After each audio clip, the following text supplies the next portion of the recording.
going on, guys? Kirk here from MotoGear TV. Thank you guys for tuning in once again, and I hope you guys are excited because today we're finally going to be installing the Catless Downpipe on the M2. We're going to be making a lot more noise, a lot more power, so stay tuned. Let's get started.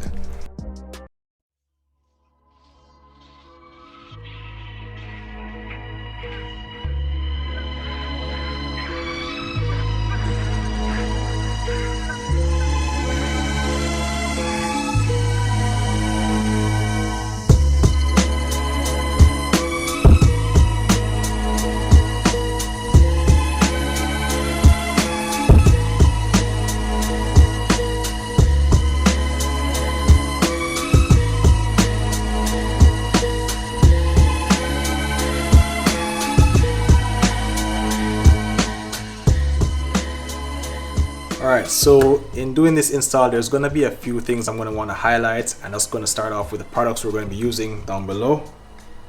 Now, as you guys can see, we do have two Catless downpipes on the table, one from ARM and one from VRSF. Now, in being a BMW owner, I have been asked a lot as far as brands, which one is good versus the other. And today we're going to be trying to compare and see what the two, in my opinion, the two best budget-friendly options are for the N55 motor. Now, starting off with the VRSF Catless Downpipe, very nice design, stainless steel. It's going to have a 4-inch inlet. Now, this is going to be made specifically for the N55 engines with the electronic wastegate. For those of you who have the first gen N55 motors, I think it's going to be a 3.5-inch opening for those of you who have the pneumatic wastegate. Again, really nice design. It has two openings for the O2 sensor. Welds on it are pretty clean in my opinion. Overall, a very sleek design. Coming over to the second one, which is going to be your ARM. Again, very similar design. I will note for the ARM Catless Downpipe, it does seem like the diameter in the middle section is a little bit wider compared to the VRSF side by side. But in all reality, both products will do the same thing. I know, especially when it comes to brands, some people are very subjective with what to choose. In my opinion, it really doesn't matter what you go with as long as it works. So for today, what we're going to be doing is doing an install comparison to seeing how the fit is. Pretty much at the end of the day, we are going to be choosing to go with one of these for our car. In installing this, it's going to be a pretty simple setup. We're going to jack up the car, take off the metal skid plate. There are going to be a few bolts you're going to have to remove, as well as a few clamps. Again, this is just going to be a straight highlight DIY and how to do it. And after that, we're going to be doing a sound comparison to show you guys what the stock system sounded like versus what we have with the Catless setup. Now, some additional hardware that you may or may not need. In my case, I am choosing to go with this thermal exhaust heat wrap. This is by PTP. It's a Kevlar wrap that's going to be able to insulate heat from the engine. Now, because these Catless downpipes don't have their own heat shield, the heat wrap is going to help with keeping some of those temps down. In addition to that, you're going to have some metal zip ties. This is going to keep the heat wrap locked into place on the downpipe. You do have an exhaust gasket. Now, this is going to be in between the back of the turbo and the opening of your downpipe. And lastly but not least, this is an exhaust clamp. Now, you may or may not need it. We just had it as an extra precaution just in case we can't reuse the OEM version. Alright, so now that you've seen what we're going to be using on the car, it's time to jack this up and get the install started.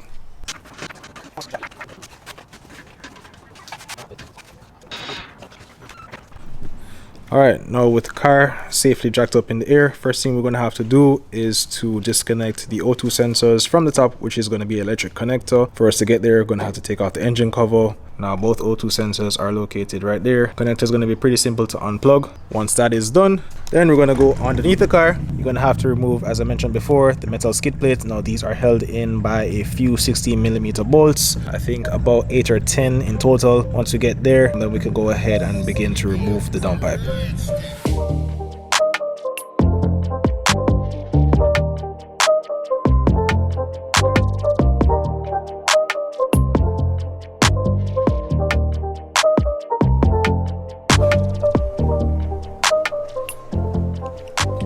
Now, with the engine cover removed, these are your two O2 sensors. They're held on with this metal bracket.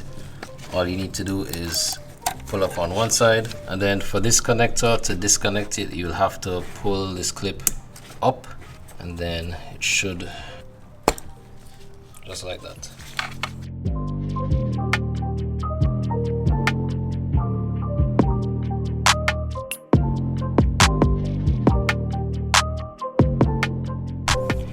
Now, just as a note, these are color coded, so you really can't mix them up.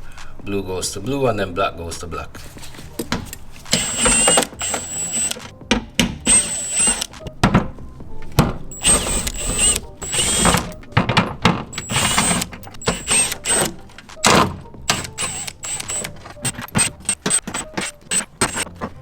Alright, so the next step, you're gonna have to loosen the clamp for the downpipe to the midsection exhaust.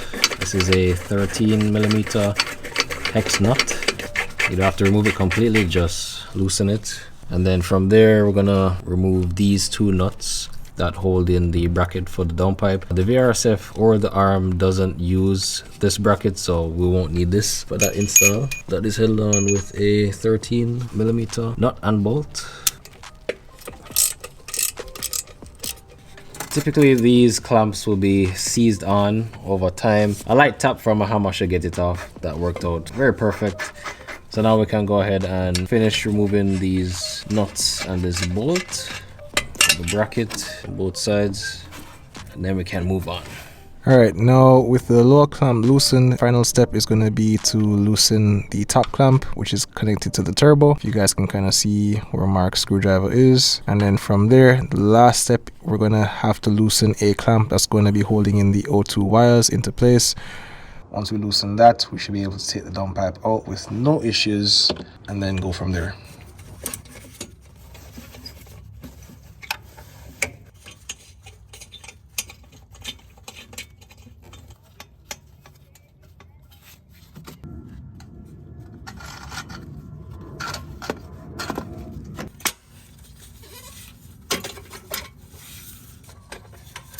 Here we go.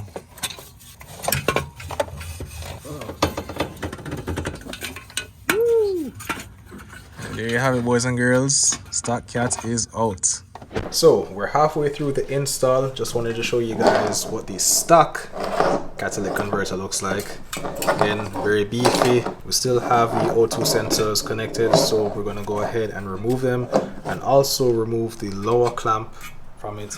And as you can see, there is an additional, I guess, friction ring with some teeth on it. We're going to transfer that over to the new Catless downpipe. This is where things are going to get interesting, because we're going to be attempting to wrap it with the PTP thermal heat wrap. Now, in order to do so, it's very simple, very straightforward. We're going to have to soak this in some water just to make sure that we're able to wrap it as tightly as possible. Once we're finished with the wrap, we're going to use the metal locking ties to hold everything in place, both on the top and on the bottom. And then once we're done with that, attach the O2 sensors. We can go ahead and install this into the car.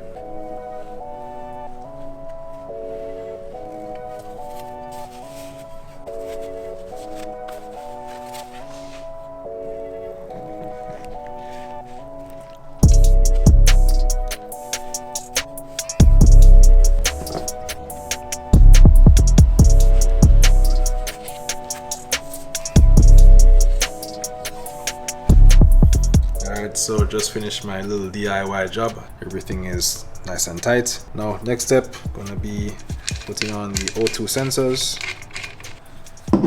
Once we're done with that, make sure to put on the clamp at the end, and then once that's done, we can go to the next step. When you're removing the O2 sensors, again, you're going to be using a 22mm O2 sensor socket. A little bit of force.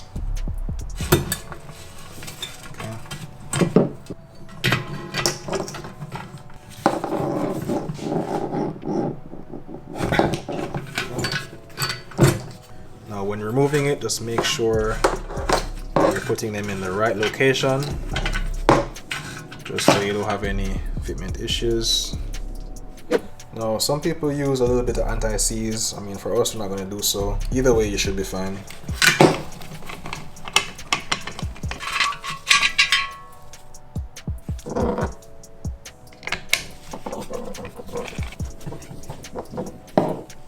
Now, real quickly before we go ahead and wrap up, I just wanted to show you what the stock Cat looks like on the inside. As you guys can see, this little filtration system, this is what basically limits the flow and also the smell of the car. Now, with the new Catless setup, I did go ahead and weigh this. You're saving about 4 pounds in weight.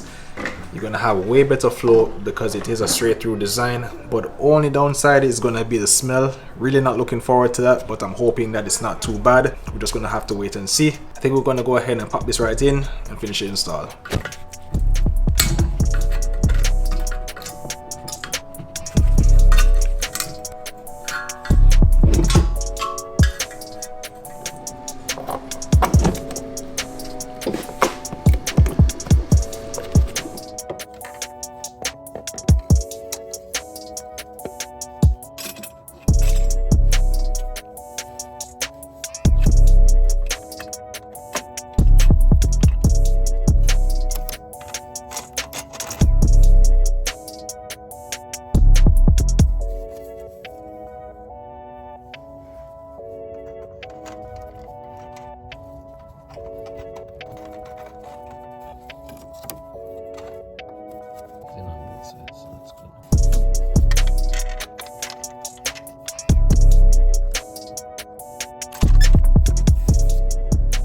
Alright, now when reinstalling the pre and the post O2 sensors, you're going to want to make sure that it's also hooked up back to the clip up top.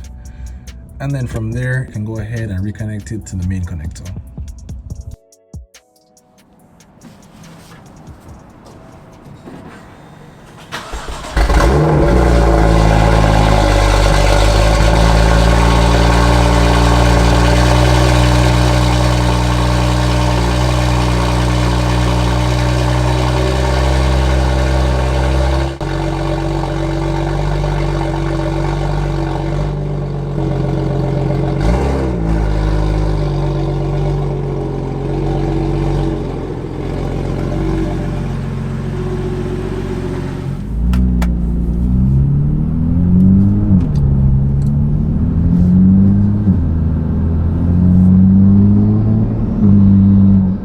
The car just needs to warm up for a little bit, so I'm just gonna drive around, but initially there's definitely a lot more noise. You can definitely hear a lot more of the turbo spool, which is a very good thing.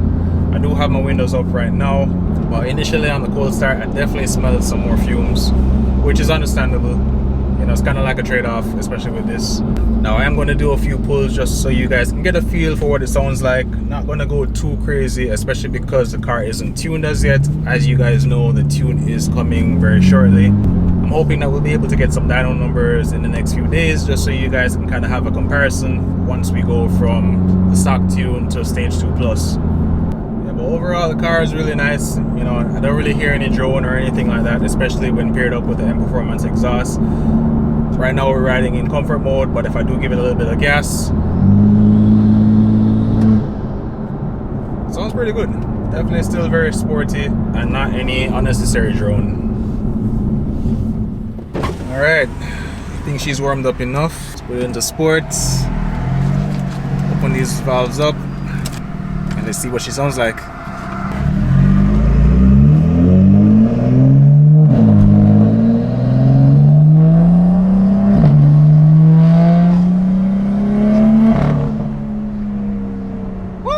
Yeah, she definitely sounds different.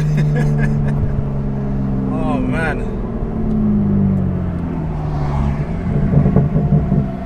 I'm not gonna go too crazy, but I'll give you guys just a little baby pull. See what you can do with a little manual.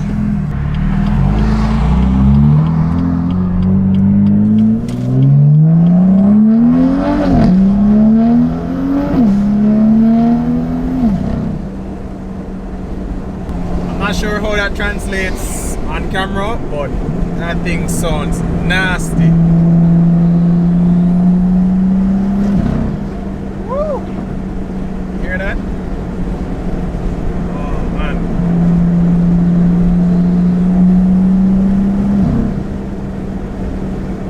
Yeah, definitely comes alive, especially in the higher RPMs.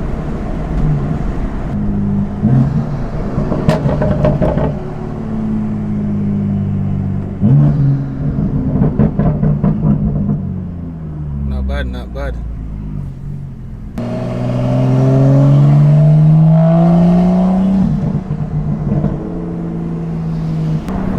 Turn up.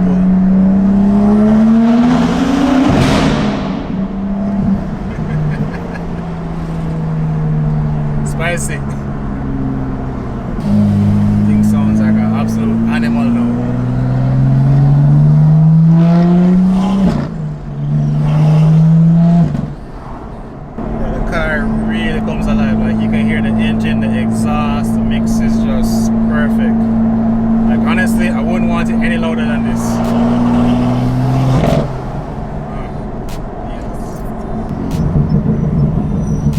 might have to turn those variables down, but other than that, pretty good.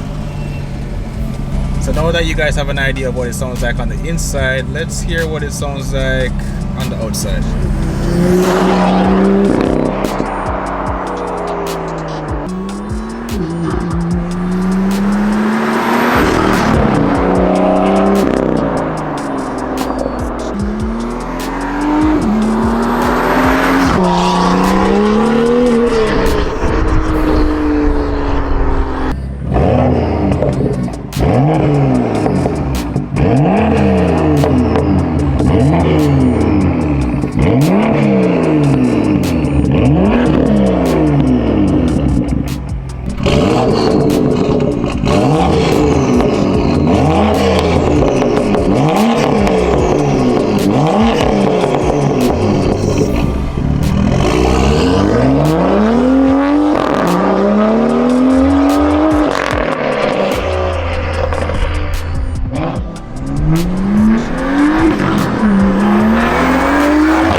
Overall, I am liking how the car sounds right now. Very sporty, not too over the top or obnoxious.